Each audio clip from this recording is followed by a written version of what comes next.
नमस्कार दोस्तों, आज की हमारी कहानी आपको अच्छी लगे तो प्लीज़ मेरे चैनल को सब्सक्राइब करें और वीडियो को लाइक करें। रोमा, टीनू, मीनू और रितु चारों की शादी एक ही घर में हुई है। चारों बहुएं एक ही साथ एक घर में रहती हैं।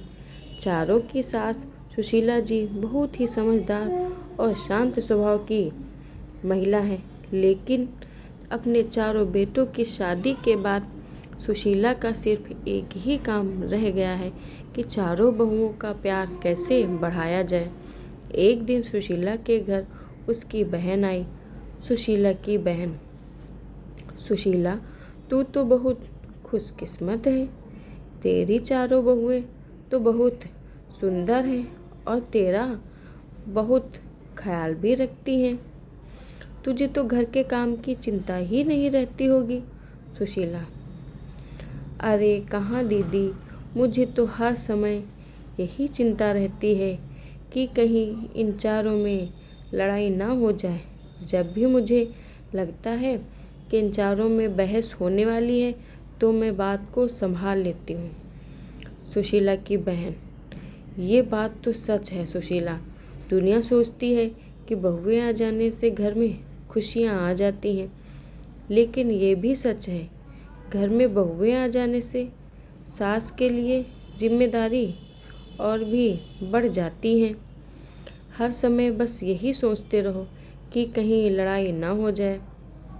ये दोनों बातें कर ही रही थी कि तभी अचानक रोमा और मीनू के लड़ने की आवाज़ आई। रोमा: मैंने एक बार पोछा लगा दिया है तो मैं दोबारा नहीं लगाऊंगी। मीनू: दोबारा पोछा तो तुम्हें लगाना ही पड़ेगा रोमा। तुमने इतना गंदा पोछा लगाया है, लग ही नहीं रहा है कि घर की सफाई हुई है। बहुओं में इस तरह से लड़ाई देखकर सुशीला की बहन घबरा गई और सुशीला को समझाने लगी, तेरी बहुएं काम कम करती हैं और लड़ती ज़्यादा हैं। सुशीला: तुझे इनकी लड़ाई बंद करने के लिए कोई न कोई रास्ता तो निकालना ही होगा। यह कहकर सुशीला की बहन वहाँ से चली गई। अब सुशीला दिन रात यही सोचती रहती कि इन बहुओं का आपस में प्यार कैसे बढ़ाया जाए। इसलिए सुशीला ने अपनी सारी बहुओं को इकट्ठा किया और कहा, सुशीला, तुम चारों लोग दिन भर आपस में लड़ती रहती हो। इससे ना तो घर चल सकता है ना ही जिंदगी। इसलिए आज तुम सब ये बता दो कि चाहती क्या हो। रोमा: माँ जी, आप हमें अलग अलग घर दे दो। सुशीला: मेरे पास इतना पैसा नहीं है कि मैं तुम चारों को अलग अलग घर बना कर दूँ। मीनू: माँ जी, ये घर भी तो बहुत बड़ा है ना, आप इस घर पर 4 मंजिल बनवा दो और हम चारों को दे दो।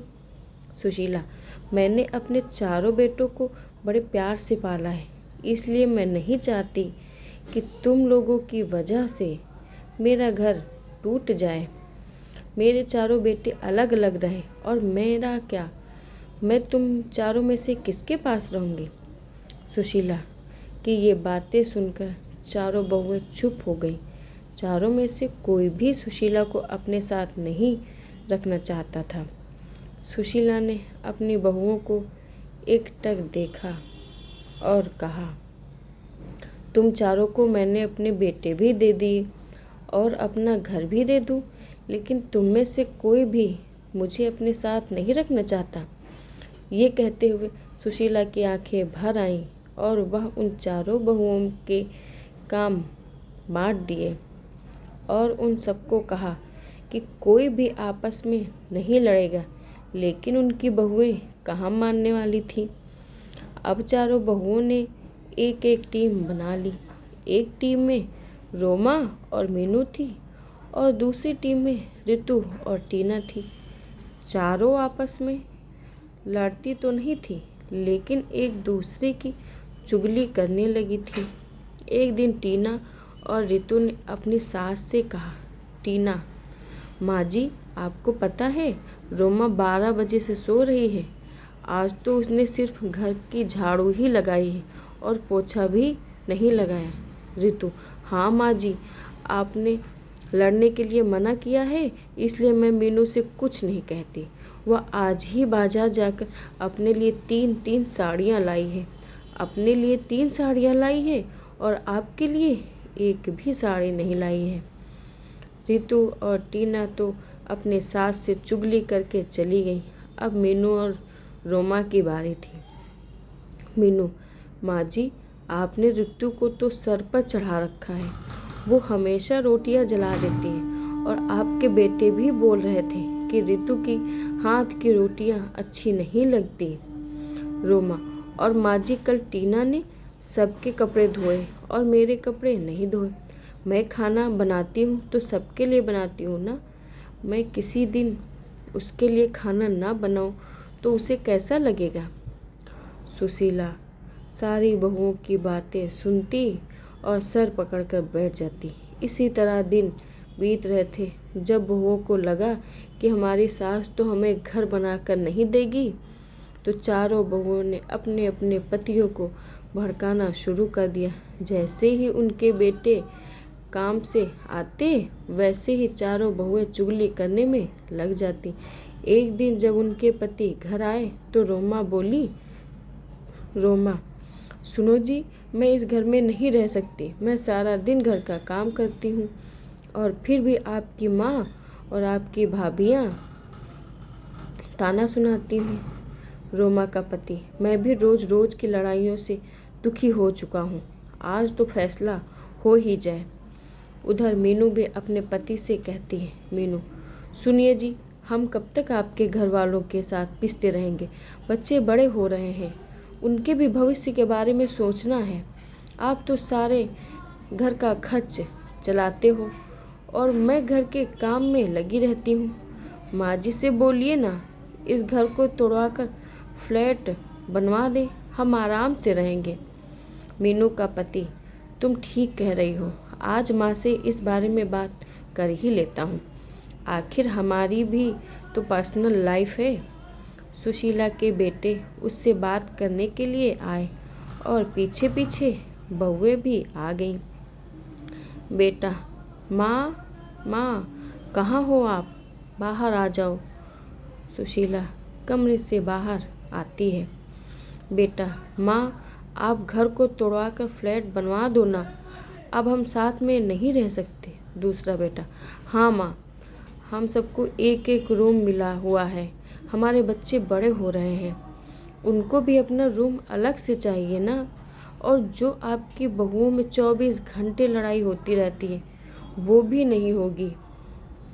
अलग अलग रहने से तो आपको भी शांति मिलेगी और हमें भी। माँ, अच्छा, तुम्हारी पत्नियाँ ये घर तोड़वाने के लिए मुझे नहीं मना पाई तो मेरे बेटों को ही भड़का दिया। मैं इस घर को तोड़वाना नहीं चाहती। इस घर में तुम्हारे पिता की यादें हैं, तुम्हारा बचपन बीता है और तुम चारों अपनी पत्नियों को समझाने के बजाय मुझसे घर तोड़वाने के लिए बोल रहे हो। सुशीला ने अपने बेटे और बहुओं को बहुत समझाया, लेकिन कोई भी राजी नहीं हुआ और मजबूरी में सुशीला को अपना घर तोड़वाना ही पड़ा। जैसे जैसे हथौड़ा घर की दीवारों पर चोट कर रहा था, सुशीला को वो चोट अपने दिल पर महसूस हो रही थी। अब कुछ दिन बाद उस घर की जगह एक आलीशान बिल्डिंग खड़ी थी। सुशीला ने अपने चारों बेटे और बहुओं को बुलाया और कहा, सुशीला, तुम चारों के फ्लैट बनकर तैयार हो गए हैं। अब तुम सब आराम से रह सकते हो। तुम अपने अपने परिवार के साथ खुश रहोगे, लेकिन मेरा परिवार तो तुम सब हो ना। तुम्हें अलग अलग जाता देख मुझे कितना दुख हो रहा है, कैसे बताऊं। बेटा, माँ, आप कहाँ रहेंगी? मतलब हम में से किसके साथ रहेंगी? सुशीला, तुम फिक्र मत करो बेटा, तुम्हारी बूढ़ी माँ किसी पर भी बोझ नहीं बनेगी। पेंशन तो आती ही है मेरे पास, उससे मेरा गुजारा हो जाएगा। तुम चारों एक एक फ्लैट में रह लोगे तो ये नीचे का हिस्सा बचेगा। मैं वहीं रह लूँगी। चारों बेटे अपनी अपनी पत्नी और बच्चों को लेकर चले गए और आराम से रहने लगे। सुशीला पूरे दिन यही रहती और यही सोचती, मेरी बहुओं ने मुझसे मेरे चारों बेटों को छीन लिया। चारों में से कोई भी मेरे पास नहीं आता। लेकिन सभी दिन एक जैसे नहीं रहते। कल मेरी जगह मेरी बहुएं भी होंगी, तब देखती हूँ।